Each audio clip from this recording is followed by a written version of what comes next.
बीती रात शिवसेना के दो गुटों के बीच लड़ाई हुई, जिसमें से एक गुट शिंदे को समर्थन करता है तो दूसरा गुट उद्धव ठाकरे को समर्थन करता है। आखिर क्या कुछ हुआ उनके बीच में, लड़ाई की शुरुआत कहाँ से हुई, इस विषय पर जानने के लिए हमारे साथ संतोष तेलवनकर जी, उनसे हम बात करेंगे। आप ही ने एफआईआर दर्ज कराई है करीब 25 से 30 लोगों के खिलाफ।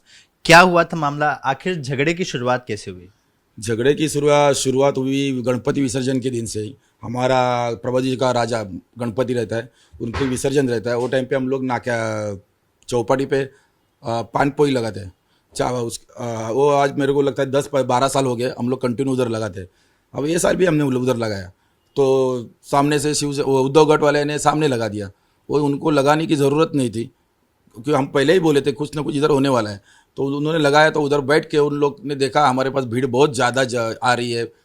तो उन्होंने तुरंत चित्र विचित्र ऐसा हाव भाव करने लगे। तो हमको उधर से लेडीज लोग का फ़ोन आया कि इधर ऐसा ऐसा कर रहे। तो हम लोग उधर गए तो देखा तो एक 50 खोके एकदम ओके ऐसे सब माइक पे चिल्ला रहे। तो फिर हम लोग भी माइक लिया और हम लोग भी चालू किया 1000 खोके पेंगुइन सेना ओके।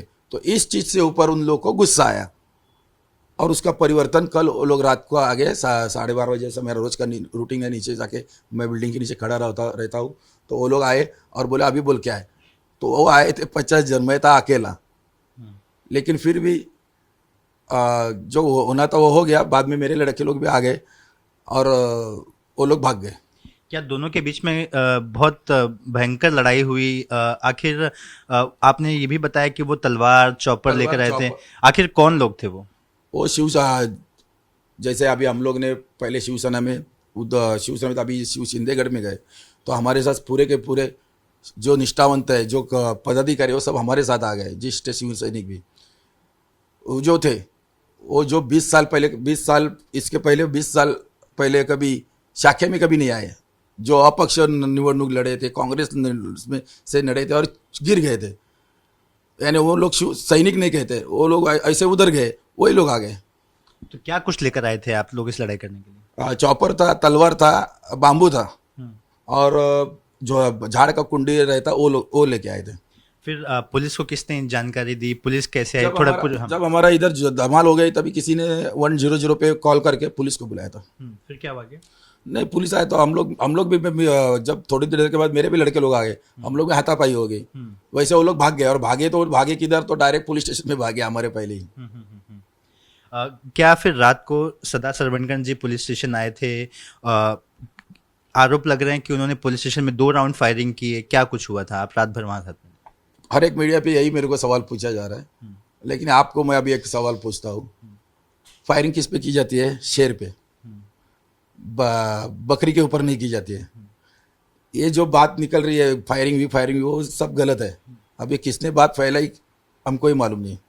क्या सदा सरवणगंज जी अपने पास गन रखते हैं सेफ्टी के लिए, प्रोटेक्शन के लिए? कुछ ज़रूरत नहीं है, कुछ ज़रूरत नहीं। सदा सरवण साहब का इधर इतना नाम है, उनको गन क्या बाम्बू भी हाथ में रखने की ज़रूरत नहीं है। तो फिर जो एयर में फायरिंग की बात आ रही है वो आखिर कहाँ से फ्लोट हो गई? क्योंकि अगर कहीं ना कहीं किसी ने कुछ तो सुना होगा। सरदार सरवणगंज जी पुलिस स्टेशन में थे, आप लोग भी थे। क्या कुछ हुआ था पुलिस स्टेशन में? वहाँ पर भी विवाद हो रहा था क्या? मेरे को लगता है कल गणपति का विसर्जन किसी का 12 दिन का रहता, तो किसी ने एटम बम लगाया होगा और इन लोग को लगा होगा कि इसने फायरिंग किया साहब ने। तो अब आप क्या एक्सपेक्ट करते हैं पुलिस से? सरकार तो आप ही की है, तो किस तरह का एक्शन एक्सपेक्ट कर रहे हैं आप?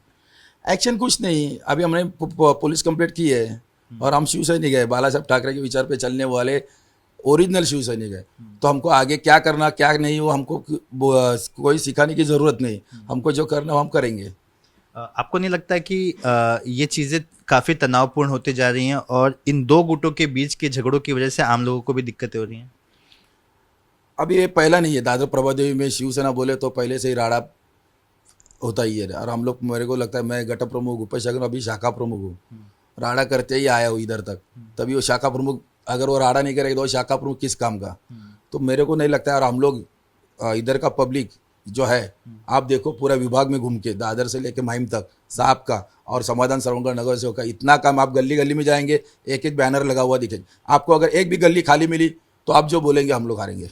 धन्यवाद। तो हमारे साथ संतोष जी से जो बता रहे थे कि बीती रात क्या कुछ हुआ, साथ में जिस तरह के आरोप लग रहे थे कि सदा सरवणकर ने 2 राउंड फायर किए, उस पर भी उन्होंने सफाई देते हुए बताया कि शायद हो सकता है कि कहीं फटाके फूट रहे हों, गणपति जी का विसर्जन चल रहा है, बप्पा का विसर्जन चल रहा है, ऐसे में किसी ने अंदेशा लगाया होगा कि फायरिंग किया।